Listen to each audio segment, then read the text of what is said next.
All right. Hello and welcome back to the Carl Jackson Show. Again, your daily dose of objective truth in the world of confusion and lies. I encourage each and every one of you to go out and read the column by Lee Smith, Is the Left Preparing for War If Trump Wins? Now, obviously, Trump has won, but he writes some very scary stuff that I think we need to be aware of.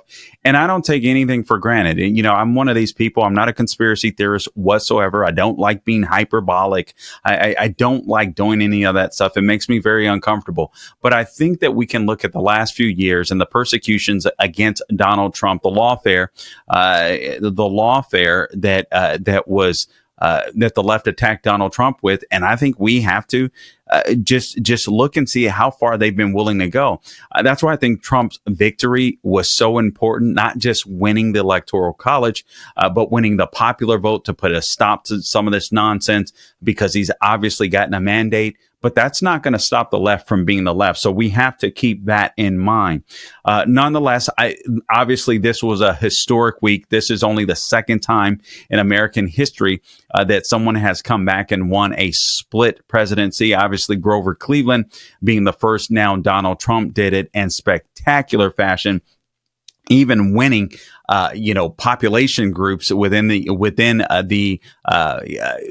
used to be, blocks that used to be strongholds for the Democrat Party. And we'll get into some of that. But as it stands right now, and I just X'd out one of the things that I don't want to, but as it stands right now, I mean, Donald Trump and tonight is Wednesday night. It's a day after the election. So some of you might be catching this over the weekend in Salem News Channel, but it's still nice to talk about. But Democrats were absolutely destroyed. And as I look at the numbers right now, as I'm speaking right now, Trump is at 295 electoral votes. Those numbers may increase by the time that some of you guys see this. Obviously, you only need 270 to get past to win the election. And I think what I was most taken aback by was the fact that the victory came so soon. Now, I expected the victory to come, and I expected the victory to come relatively soon in comparison to 2020. I wasn't as concerned,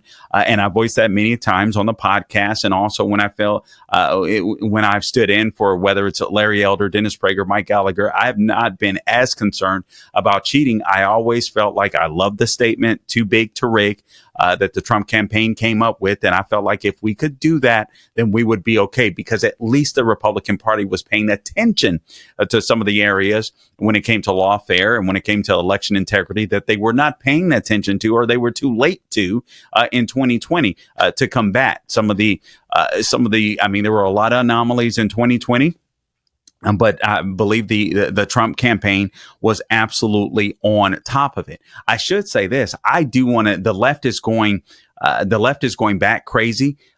Just tearing each other apart. They're playing the blame game. I've got some videos that I'm going to roll for you, but I want to thank some people on the left for the victory that they helped to give us, the Donald Trump's victory. I want to thank Alvin Bragg. I want to thank Fannie Willis. I want to thank Jack Smith.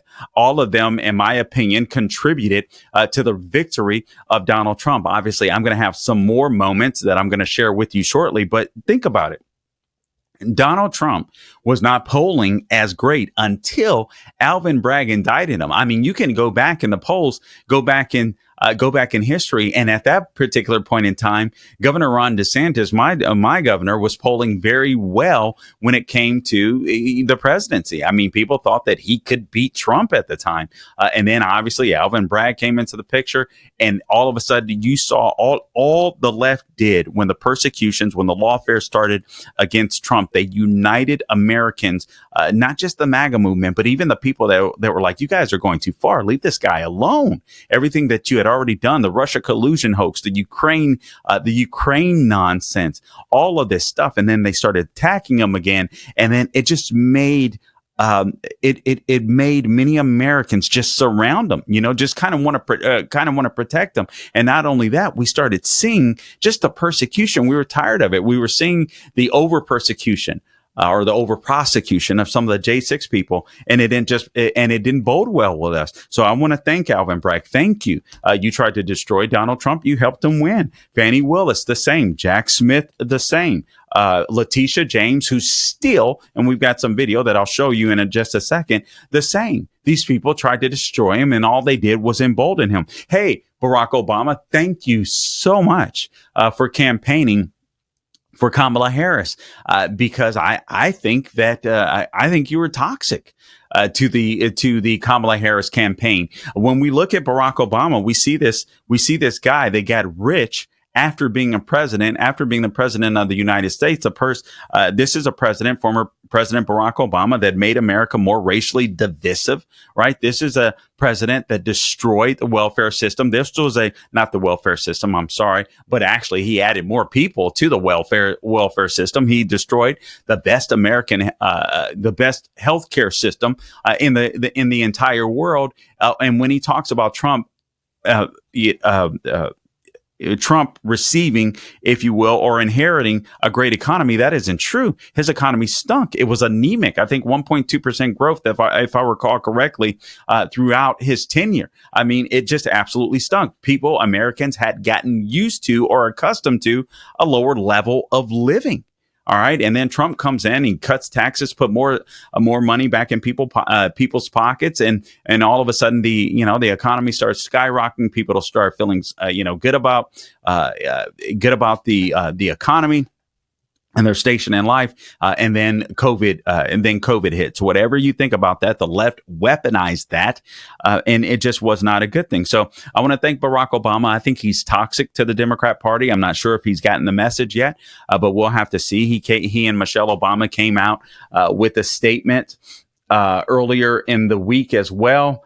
And basically blaming COVID for inflation. No, it was government spending. It was Democrat spending. That basically the Green New Deal, that Inflation Reduction Act that did nothing of the sort. I also want to thank George Clooney. George Clooney, thank you so much for coming out and stabbing Joe Biden in the back. And that coup was so integral to the victory that Trump had.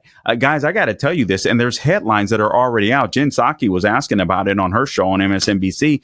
Will Democrats will have a conversation. This was the title of Real Clear Politics. I didn't watch the video, but Democrats will have a conversation about asking Joe Biden to step aside. Guys, I'm convinced that Joe Biden would have lost. I'm convinced that Trump would have won regardless, but I do not believe that Joe Biden would have lost as badly as Kamala Harris did.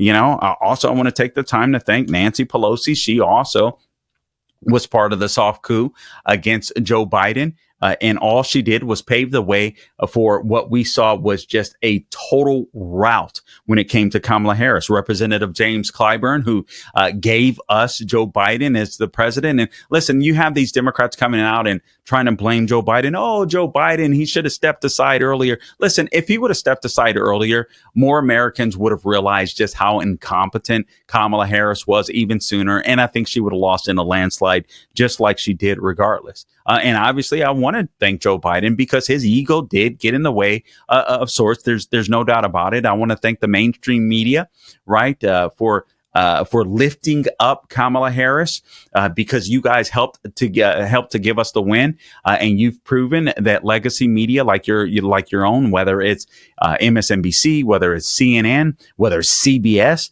that you guys are literally you are becoming the dinosaurs, and you didn't necessarily have to be, at least not so quickly, but you've lost all credibility. The View, I want to thank you guys because you helped to elevate Donald Trump to the White House. All of these stars that came out, whether it was Oprah Winfrey, the Taylor Swifts of the world, all of these stars that came out on behalf of Kamala Harris. Thank you so much, because the Americans that were hurting, the Americans that were struggling to pay their food bills, to pay for groceries, to pay for gas, to struggling to pay their rent, struggling to pay their mortgage. They watched Kamala Harris walk all of these elites out on these stages and preach to us about why we should be voting for Kamala Harris based on moral basis, and people were like, no thanks. I think we're going to stick to, or we're going to go back to being able to afford our food, our food and gas. It was just an absolute disastrous campaign. And then I just want to thank Kamala Harris as well. Kamala Harris ultimately is the person to blame. She ran a horrible campaign. Don't give me this, only 177 days that people got to know her. She was the vice president of the United States, and she went AWOL for a good period of time during her vice presidency. She was a disaster. She has been a disaster as the vice president. Remember, it was the Democrat Party themselves who just a month or two before they stabbed Joe Biden in the back, they were asking Joe Biden to get rid of Kamala Harris because they felt like she was a drag on the ticket. And indeed, they were right. And I think the elections have proved that. It turns out that the Democrat Party that didn't practice democracy, if you will, by having a primary, they're paying the price for it. So hopefully they've learned their lesson. I don't think they've learned their lesson when it comes to their values or their policies, but hopefully they've learned that if you're going to call yourself the Democrat Party, at least act democratic and have a doggone primary, and perhaps this routing won't happen again. My name is Carl Jackson. We'll be back in a few. You guys stay tuned. Hey, Carl Jackson here. A large retail store just canceled a huge order, leaving MyPillow with a ton of extra MyPillows. But you know what? That's their loss, and it is your gain. For the first time ever, you can get a standard classic MyPillow for wholesale prices. That's just $14.88, but it gets even better. For a limited time, they're offering their entire classic collection at wholesale prices. So you can get a queen size MyPillow for just $18.88 or upgrade to a king size for just $1 more. You can get the body pillows for $29.88 and multi-use MyPillows for only $9.88. Go to MyPillow.com and use the promo code Carl, C-A-R-L, or call 800-858-0263 to take advantage of this wholesale pricing for the first time ever. And on top of that, receive free shipping on orders that are over $75. They have never been offered this low before. There are limited quantities at this price, so the limit is 10. And once they're gone, they are gone. Again, go to MyPillow.com, use the promo code Carl, or give them a call at 800-858-0263. Again, use promo code Carl to get the standard MyPillow for just $14.88, the lowest price ever. All right, welcome back to the program. I just want to give you a glimpse of why Kamala Harris lost so badly. I think Scott Jennings, if we could get video clip one, Scott Jennings of CNN, a political analyst, conservative for CNN. Here's what he had to say. Let's go ahead and roll that. This is a mandate. He's won the national popular vote for the first time for a Republican, for the first time since 2004. This is a big deal. This isn't backing into the office. This is a mandate to do what you said you were going to do. Get the economy working again for regular working class Americans, fix immigration, try to get crime under control, try to reduce the chaos in the world. This is a mandate from the American people to do that. I think I'm interpreting the results tonight as the revenge of just the regular old working class American, the anonymous American who has been crushed, insulted, condescended to. They're not garbage. They're not Nazis. They're just regular people who get up and go to work every day and are trying to make a better life for their kids, and they feel like they have been told to just shut up when they have complained about the things that are hurting them in their own lives. I also feel like this election, as we sit here and pour over this tonight, is something of an indictment of the political information complex. I mean, we've been sitting around here for the last couple of weeks, and the story that was portrayed was not true. I mean, we were told Puerto Rico was going to change the election. Liz Cheney, Nikki Haley voters, women lying to their husbands. Before that, it was Tim Walz and the camo hats. Night after night after night, we were told all these things and gimmicks were going to somehow push Harris over the line. And we were just ignoring the fundamentals. Inflation, people feeling like that they were barely able to tread water at best. That was the fundamentals of the election. And so I think that both parties should always look at the results of an election and figure out what went right and what went wrong. But I think for all of us who cover elections and talk about elections and do this on a day-to-day basis, we have to figure out how to understand, talk to, and listen to the half of the country that rose up tonight and said, we've had enough. Spot on. I'm telling you, I went to two polling places over the weekend. I went on Saturday to vote early, and the line was too long. So I'm not going to lie to you. I didn't vote because I knew it would be probably over a 2-hour wait. So I decided to go election day and then go directly to the precinct that I normally go to. And the wait was it didn't take near as long, and I would have stood there however long it took. But what was so odd to me, here's what I noticed. There were no signs, with the exception of one generic sign that said vote Democrat that a woman was holding, and another sign, some banner that was literally wrapped around someone's car that said Trump. and that was it. A parking lot full of cars, people standing in line to vote. I didn't see T-shirts. I didn't see MAGA hats. I didn't see anything. And right away, that struck me as Trump's going to win, because I thought a lot of these people were probably in line that were totally fed up. They didn't want people to know that they were voting for Trump. And I suspect that's what they were doing. I don't live in a particularly conservative area, but I think these are some of the people, the low propensity voters that came out to vote that day. And that's just anecdotal. And obviously, I don't know. I didn't ask people, but based upon what I saw, it was just astonishing. And now you're sitting at a guy who's probably, by the time this airs, is going to have over 300 electoral votes. I mean, this is a total, this was just devastating for the Democrat Party. But because they're so far left, I'm not sure that they're going to learn their lessons. As a matter of fact, let me share this with you. This is Letitia James, the AG of New York. She hasn't learned her lesson. Cut 2, please, Gabe. And lastly, I congratulate the President-elect Donald Trump. And if possible, we will work with his administration. But we will not compromise our values or our integrity or our principles. We did not expect this result, but we are prepared to respond to this result. And my office has been preparing for several months, because we've been here before. We faced this challenge before, and we use the rule of law to fight back. And we are prepared to fight back once again. Because okay, we can cut it there. Shut up. I mean, I hate to be so brash. This lady she ran on getting Trump, and that's exactly what she tried to do. This is based on what real estate stuff, where the judge doesn't even understand how to assess the value of property. Saying that Mar-a-Lago is worth like $18 million. I don't even. Stuff is so ridiculous. I don't even remember why her case was brought forward, except to remember that it was totally a scam. The same with Alvin Bragg, making what could be possibly a misdemeanor into turning it into 34 felonies. These people are a complete and utter joke, and they're irrelevant without Donald Trump. Now, here's Simone Sanders. Simone Sanders, she used to work for Joe Biden, and then she worked for Kamala Harris. Here's what she had to say about Kamala Harris's loss. Let's play video clip number 3. Yes. But I do have an indictment of some of the strategy. And again, the people that said Joe Biden was the problem. Where's my camera? He was not the solution.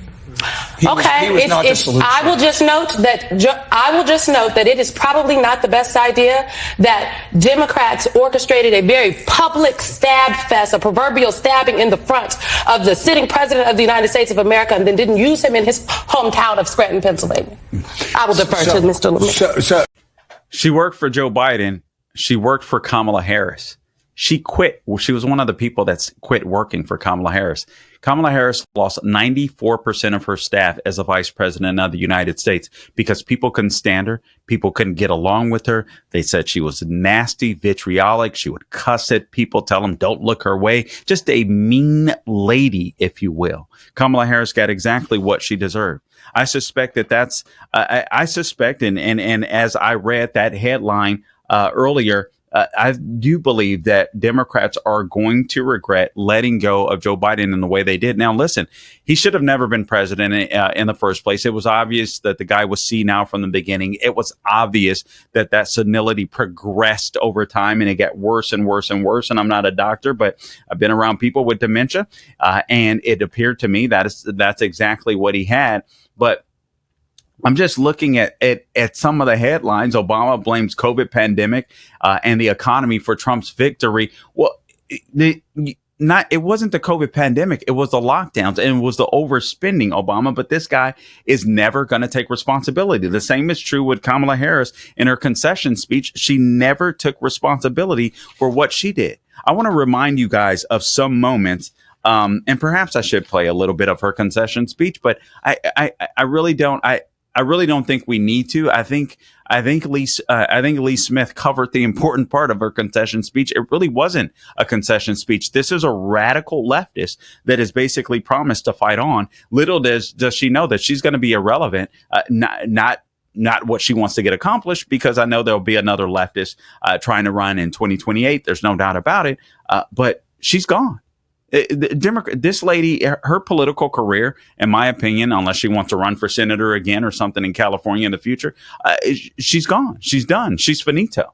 She's not talented. She's not good at this, but she is radical. But I'm telling you, she lost this election, in my opinion, when she didn't show up for that Al Smith thing. I thought it was over because she lost 22% of the voting public 22% of the voting of the electorate in the swing states that she lost were Catholic. And she was siding with the people. Oh, another institution I need to thank, Columbia University, for allowing those idiotic anti-Semites to protest. I don't like seeing that level of anti-Semitism, hate, and bigotry, but I think that's part of the reason why you lost. By the way, Donald Trump increased his voting percentage amongst Jews in New York. I believe it was by 8 points.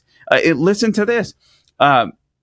Donald Trump increased his vote amongst women. Remember, women weren't going to vote for Donald Trump. He increased his percentage of vote from 2020 to 2024 to 2% for women, 3% for men, 6% for the non-college educated, 6% for Latino voters, 7% doubled his black support.